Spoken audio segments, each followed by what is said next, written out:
সবচেয়ে দুঃখজনক ব্যাপার আমার কাছে এটা মনে হয়, ঢাকা বিশ্ববিদ্যালয়ে গত কয়েকদিন আগে যেরকম ছাত্র সংসদ নির্বাচন হলো এবং নির্বাচিত প্রতিনিধিরা এখনো পর্যন্ত জাতীয় সঙ্গীতকে রথাসঙ্গীত বলে আখ্যায়িত করে। কেন করছে ভাই?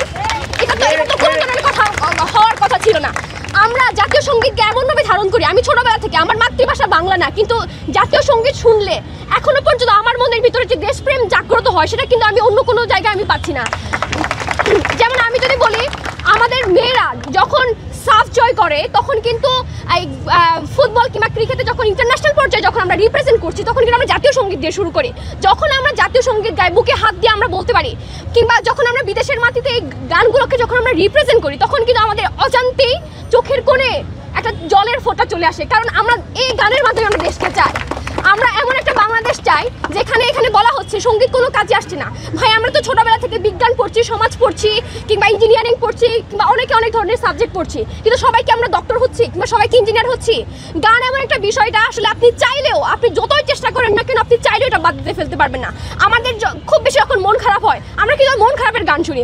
আমাদের যখন একটু মন ভালো থাকে, প্রফুল্ল থাকে, তখন আমরা একটা গান করি। গান এমন একটা বিষয়, আপনি যতই চেষ্টা করেন, আপনি যতই আন্দোলন করেন, সরকার যতই চেষ্টা করুক, এই গান একটা মানুষকে আপনি কখনো করতে পারবেন না। গত কয়েকদিন আগে কুষ্টিয়াতে একটা লালন মেলা হলো, সেখানে একটা পাগল জোর করে স্টেজে উঠেছিল, সে পরবর্তীতে গান গেয়েছে। একটা পাগল, সে তার মধ্যে হয়তো বোধ শক্তি এখনো নাই, সেই পাগলকে কি আপনি গান গাওয়া থেকে থামাতে পারবেন? পারবেন না তো। এই যে শরীর চর্চার কথা আমরা বলছি, শরীর চর্চাকে বাদ দেওয়া হচ্ছে কেন?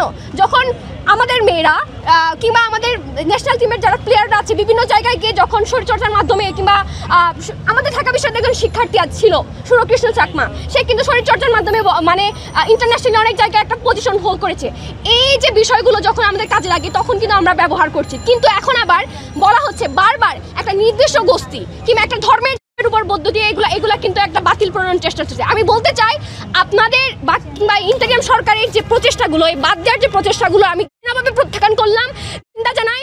আমি চাই এই বাংলাদেশের সকল জনগোষ্ঠীর, সকল ভাষা, সকল ধরনের গান, সেটা হতে পারে পাহাড়ের গান, সেটা হতে পারে বাউলের গান, সেটা হতে পারে লালনের গান, সব ধরনের গান চলবে এবং তো থাকবে। আপনারা চাইলে দেখান কিভাবে একটা পাগলকে কিংবা একজন হতাশাগ্রস্ত মানুষকে কিংবা একটা প্রফুল্ল মানুষকে গান গাওয়া থেকে বিরত রাখতে পারেন।